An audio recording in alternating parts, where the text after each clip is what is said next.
Hey guys, Metallglory28 back again here to bring you guys another video. This one's going to be doing part 11 of my 2014 Mets regular season series. And this video is going to be a little bit longer than the previous ones. I'm just letting you guys know that right now. That's because I have a lot of ideas thrown into this one.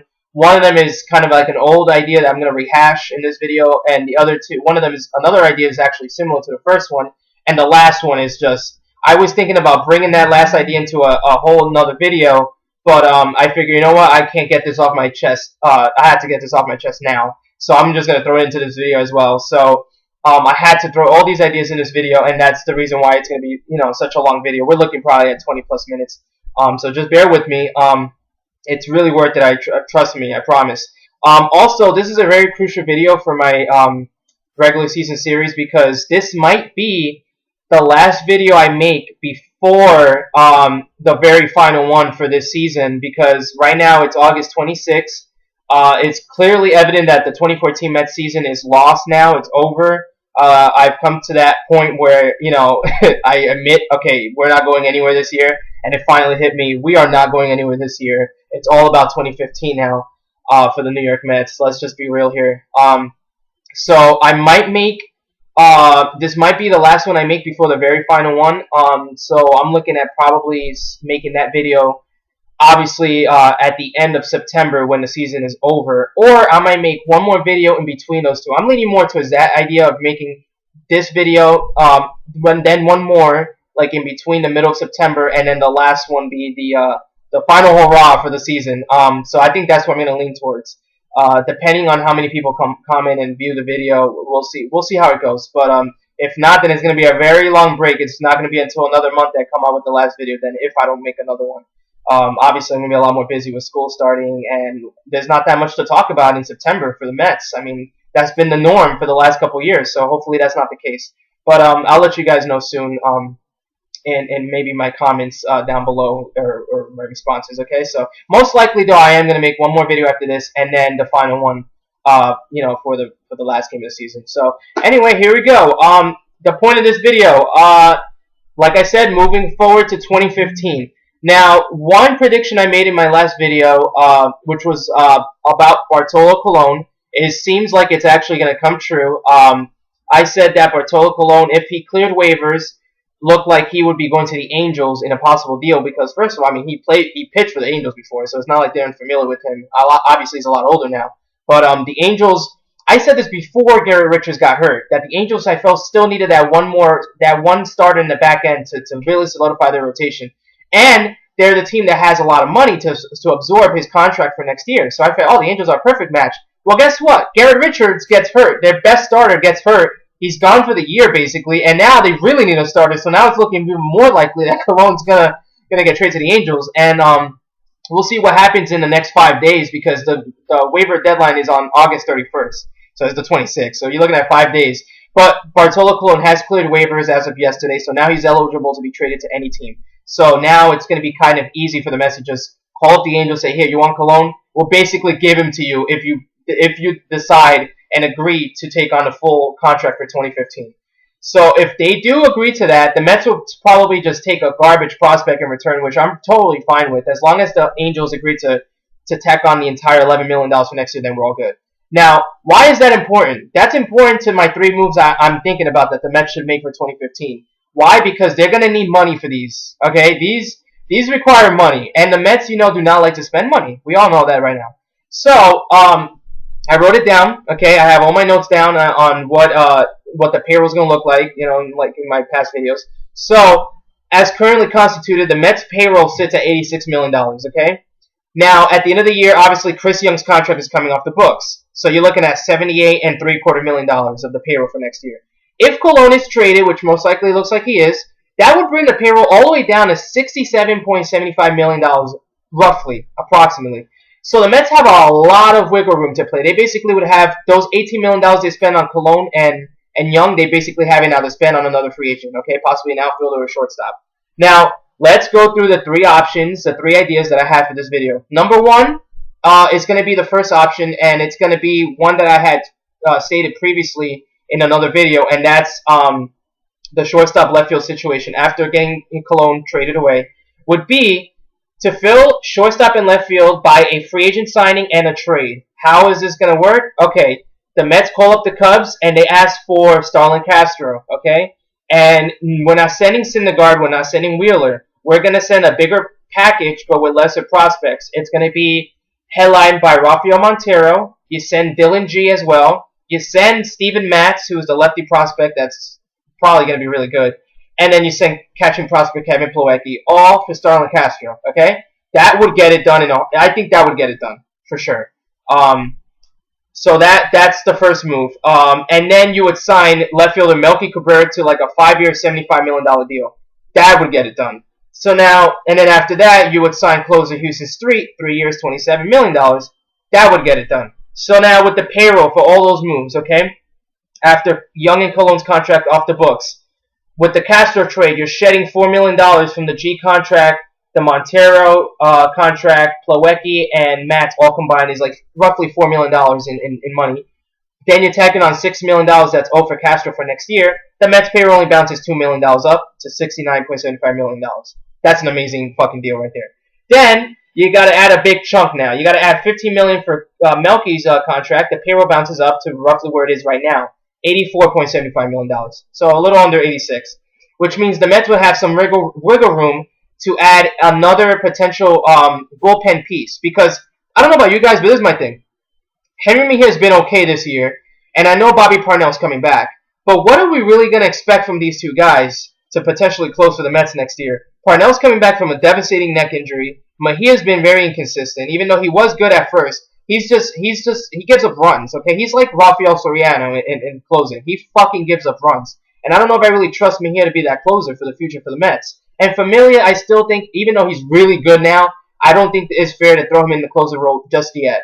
So I think the Mets are better off getting a veteran, like they were trying to do in the last offseason. As you guys remember, I made a video about in the 2014 Mets offseason series that I made of the Mets pursuing closers like Fernando Rodney and Grant Balfour, which both came close, especially Balfour, but it never came to fruition. So I think and the Mets payroll was what it was at this time. It was at $87 million. So that showed the Mets had some wiggle room to work with to get another closer, and they were willing to add another $8 to $9 to $10 million to sign a closer. So if the Mets are under that, with the moves I just said at $84.75 million, then they're for sure going to add a closer then, like a Houston Street. And I think Street would, at that point, join the Mets if he sees that they got a lot better by adding Cabrera and Castro. I mean, there's no doubt about it.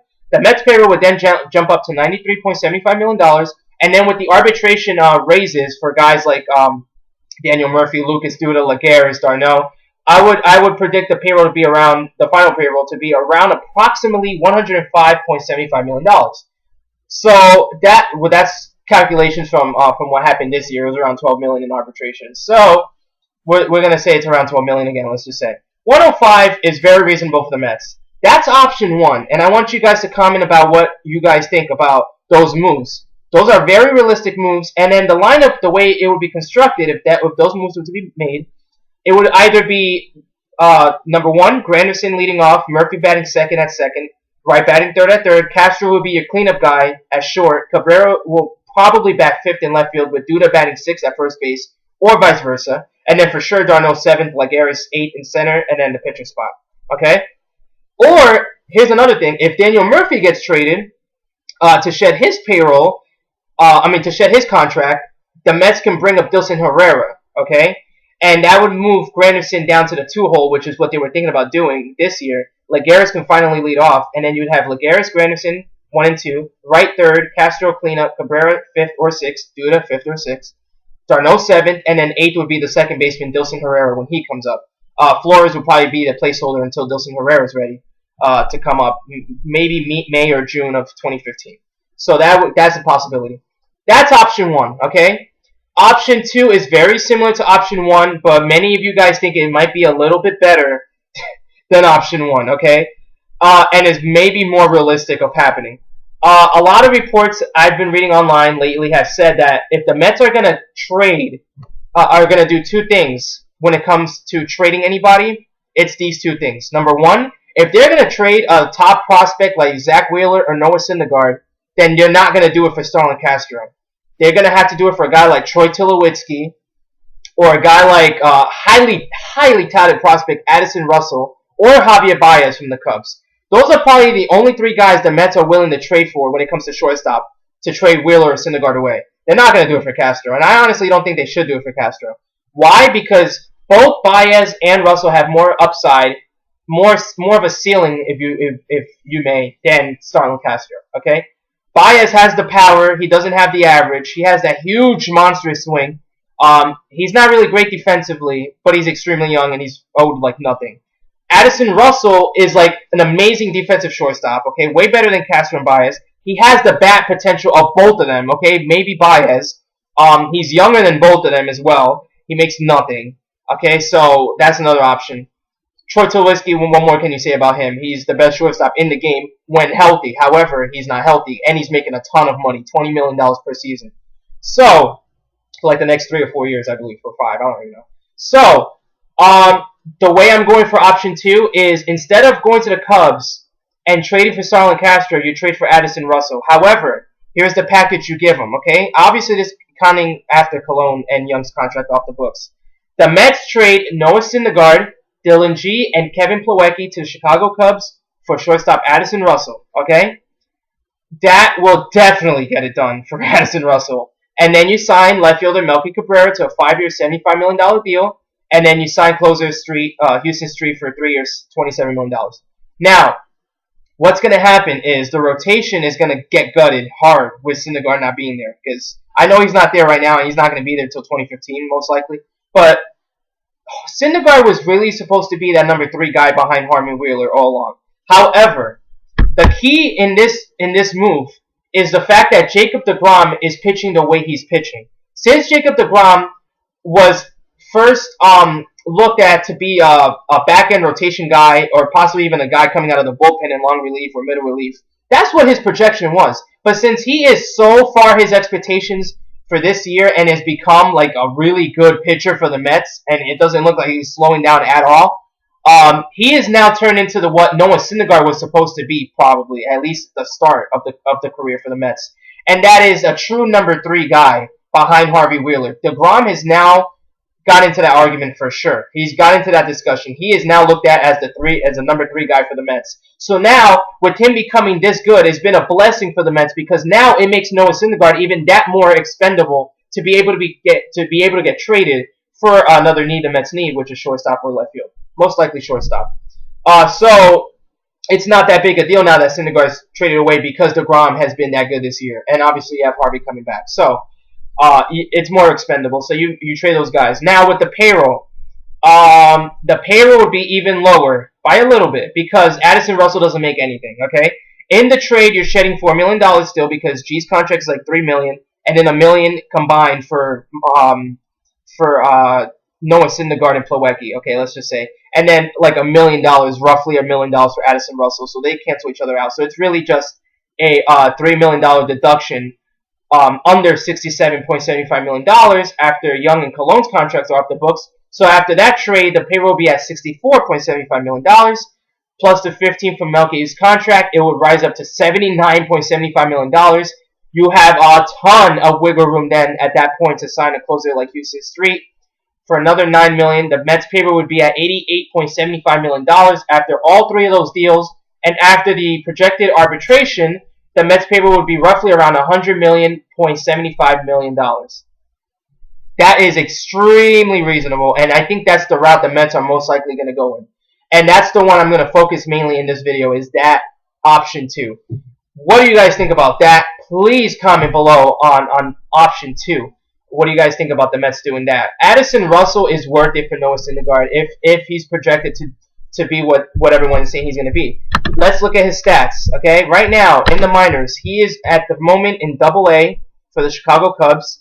The team resides in Tennessee. They're the Tennessee Smokies. Right now, for them, he has 12 home runs, 35 RBIs, 2 stolen bases, 9 walks, 33 strikeouts, a .297 batting average, a .339 on base, and .560 slugging, 899 OPS. Holy shit. In only 186 plate appearances, 44 games. Yeah. he's pretty fucking good. All right, let's just fucking say that. So, wow, that's incredible. Wow. So, and that's in 44 games. So, right now his minor league totals for 2014 are 13 home runs, 44 RBIs, 297 batting average, 47 Ks, 19 walks, 6 stolen bases, 356 on base, 523 slugging, 879 OPS in 62 games and 261 plate appearances. Those are pretty damn good fucking numbers, okay? And if that's him at his age 20 season, I can't imagine him at 21, 22, 23, 24, 25, and so on. This guy is going to be the real deal. He is the number 6 prospect overall in all of baseball for a reason. The Mets got to pounce on him. The only issue I have with the Mets doing this move is the fact that he might not be ready for the start of 2015. And I know you Mets fans just like me are not trying to hear that right now. You are not trying to hear that 2014 was supposed to be the season for the Mets. Obviously, Harvey being hurt and Parnell being hurt derailed those plans, and the Mets went nowhere. They're clearly going nowhere. And then all of a sudden, the talk was about 2015 this, 2015 that. You really don't want to hear me now talk about even extending that time, not to 2016, obviously. That's kind of ridiculous. But to, like, the middle of 2015. You don't want to hear that. You don't want to hear the Mets trying to wait until May or June or July of 2015 for when Addison Russell's ready to be called up. But if they do trade for Addison Russell, they're going to have to expect that he's not going to be ready by the start of the season at all. He's going to be probably called up by June of 2015.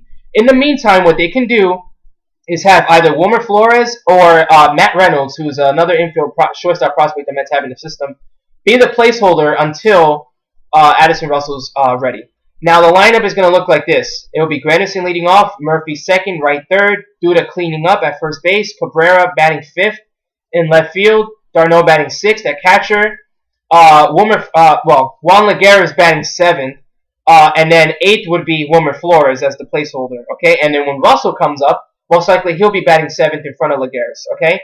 And if Daniel Murphy is traded, like I said in option 1, to shed his contract and shed payroll, it would be Lagares Lagares leading off, Granderson in the 2-hole, right third, Duda fourth, Cabrera fifth, d'Arnaud sixth, Flores seventh, and then Herrera would come up batting eighth. Okay, when he's ready. So actually, that's going to be a problem too. The Mets. That's the thing. If the Mets trade for Addison Russell, I don't see them trading away Murphy because then Flores would have to start at second base, and then Reynolds would also have to come up to play short. So they would have to be 2 placeholders for 2 positions for Russell and Herrera. And I don't know if the Mets are really willing to do that. I really don't see them doing that. So we'll see what happens with that. And then, of course, the rotation is going to be Harvey, Wheeler, DeGrom, Jonathan Neese, and Rafael Montero. You have Matz coming up eventually. You would have Daisuke probably re-signed. Hefner's out for the year. That's unfortunate. So, that's that. Now, that's option 2. I'm done with option 2. Now, option 3 was supposed to be its own video because it was such a large idea, such an out there idea. I never came up with something this bold before. This is definitely by far the most bold prediction I think I've ever made in my entire life when it comes to the New York Mets. And it's going to be probably a little controversial, so you guys really need to stick with me here. Okay, I think you guys know where I'm going with this.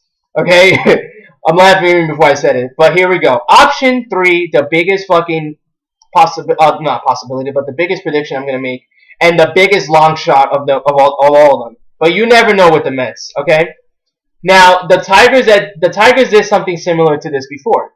They traded Prince Fielder for Ian Kinsler. Okay, they traded their star cleanup guy that was signed to such a huge contract. They gave him to Texas for Ian Kinsler to shed payroll. Okay, and to be able to sign other guys to long-term deals like Verlander and Scherzer. But Scherzer now looks like he's going to be the odd man out because they got Price now. So Price is taking the place of Scherzer most likely.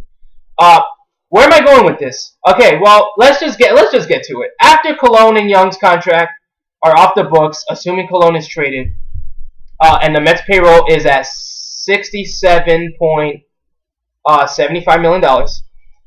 This is what's going to happen. Unfortunately, it's time for the Mets to move on with David Wright. Yes, I said it. The captain, David Wright, would have to be traded.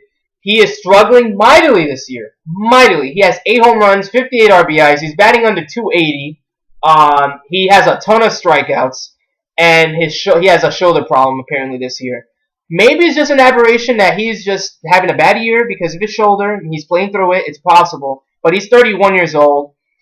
He's supposed to be entering his prime at this point at 32. That's really where the prime years are for star players in baseball. Hopefully he's not on the decline. I tend to think that he's entering his prime and he's just having one of those years. So, you trade David Wright and his amazingly huge, hefty contract of $20 million per year. You call up Ben Cherington from the Boston Red Sox and you say, listen, you have a gluttony of fucking outfielders. I want one of them, and I want your best one. I want Yoenis Cespedes. Now, you guys may think, what the fuck are you doing? What are you doing here, Mets? You know, what are you doing, Sandy Alderson? You're trading your captain, your face of the franchise, David Wright, for Yoenis Cespedes? A guy that doesn't hit 300? A guy that doesn't hit more than 30 home runs and 90 RBIs? I understand that, but this guy's going to consistently give you 20 to 25 home runs, 80 to 85 RBIs per season. He's younger, he's cheaper, and he's going to sign that long-term deal if the Mets want to get this deal done, this trade done. So the details of this deal would be straight up David Wright for Yoenis Cespedes. David Wright will instantly be one of the faces of the Red Sox, along with Dustin Pedroia and David Ortiz. He would be that guy that would bring the leadership into the clubhouse for the Red Sox. He would be that cornerstone third baseman that they so desperately needed and they thought Will Middlebrooks was. That experiment would be over. Bogarts would obviously shift over to shortstop. You would have Pedroia at second. You would have Mike Napoli at first base, or Alan Craig at first base, whatever. At this point, Alan Craig would then have to stay in the outfield if you're getting rid of Cespedes. So Napoli at first, Ortiz DHing. You would have your catcher in who's the catcher? I forgot now. David Ross or Lavarnway. I forgot who it is, to be honest. Your outfield for the Red Sox would consist of Alan Craig, Shane Victorino. Who else? Alan Craig, Shane Victorino. Who else? Oh, and the Rusney Castillo, the guy that they just signed, the Cuban star. Okay, and not to mention their prospect Mookie Betts. So it's very possible the Mets can get this done. However, the only way I feel the Mets should get this done is if they have Yoenis Cespedes agree to an extension that would start in 2016, and the contract that I would give him would be a let me see, I wrote it down here. I would give him a 5-year, $85 million deal starting in 2016. Okay, that's very reasonable for a guy like Cespedes. But Cespedes is owed $10.5 million for 2015. Okay, so that's reasonable. So in that trade, the Mets are basically shedding $9.5 million off their payroll. So after that move is made, subtracting 20, adding 10.5, the Mets payroll would bounce all the way down. Listen to this, to $58.25 million. Holy shit! You know. Now, I understand that you basically filled a hole by creating another hole. You filled outfield by making a hole at third base. Not for long. The Mets have an option here. This is where they spend their money now. Instead of allocating those $20 million to David Wright, I would just basically move those $20 million to another third baseman in a guy that's a free agent like Pablo Sandoval. That's their next move. You sign Pablo Sandoval to a contract similar to Ryan Zimmerman. 5 years, $100 million. As simple as that. $20 million per. That's enough for Sandoval to sign a deal like that. I don't think the Giants are willing to dish out money like that for Sandoval because he hasn't been playing that great. He's not been putting up 25 home runs like 20 home runs. He's been putting up around 14, 15. But I feel like he has a lot more potential at Citi Field with the short porch in right field, a little short porch in right field. And he is playing at AT&T Park, but he does spread the ball all over the field. I mean, he's the perfect hitter for Citi Field. Along with Melky Cabrera, that's why I really want the Mets to get Melky Cabrera because this guy, for option 1 and option 2, he's the perfect hitter for Citi Field. He sprays the ball all over the field. It's not all about home runs with this guy. He hits triples, he hits doubles, he hits for average. That's why Melky Cabrera is perfect in option 1 and option 2. For option 3, I have Cespedes. And then you got Pablo Sandoval. So his contract would bring the Mets payroll up to $78.25 million. Not done yet. Now you go for shortstop and you do the Starlin Castro trade. And for Starlin Castro, you would be trading, the guys that I said before. Dylan G, Montero, Matz, and Plawecki for Starlin Castro. That would be shedding the payroll. That would actually be increasing the payroll only by $2 million. So the Mets payroll at that point would be only at $80.25 million. Okay, and then they still have wiggle room to sign closer Houston Street to the same deal I've been saying: 3 years, $27 million, $9 million per. the payroll would bounce up to $89.25 million. With arbitration raises, the Mets' final tally for the payroll would be around $101.25 million. Can you believe that? That is very realistic for the Mets to think of doing. So that is option 3. What do you guys think about all 3 of these options? I personally would go with option 2, which is trading for Russell and signing Melky. Option 1 is very realistic as well, trading for Castro and signing Melky. The thing with Castro and Melky, that combination is that Melky sprays the ball over the field, like I just said. He hits for average. He's the perfect guy for Citi Field. Castro's almost the same way. He doesn't spray the ball all over the field, but he hits for average. He hits for power. So he's really good too. But Melky's really the perfect guy for Citi Field, I believe. So that's it for this video, guys. I need you guys to comment down below on all 3 of these options. Which one do you think the Mets should go with for this offseason? All 3 of these are improvements for this team. Option 3 obviously is unbelievably breaking this core of David Wright up. It's gone. David Wright would be gone, and it would be brand new faces. No more captain on this team. Brand new faces on this team with guys like Castro, Sandoval, and Cespedes. And I just showed you how the Mets could actually get that done.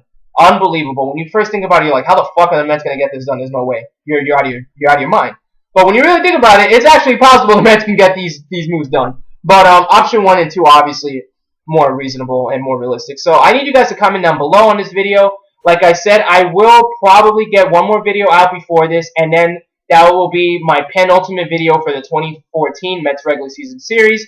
My last video will be most likely on the last day of the season, after the last game of the season, which I believe is on September 30th or so, or it's in the last week of September. Or first week in October, and once the season's over, I'm gonna make that video. And then what I'm gonna do for the off season, I'm gonna do what I did last off season, which was the way I started off this channel, which was making off season Met prediction videos, which was entitled the 2014 Mets off season series. So I will be doing the 2015 Mets off season series for this channel. So that's obviously gonna continue, and it's gonna be more dramatic because we're gonna have more reports. Actual reports, you're gonna have the winter meetings and everything's gonna go on. So but that's looking into the future. For right now, I'm gonna call it here. This has been part 11 of my 2014 Mets regular season series.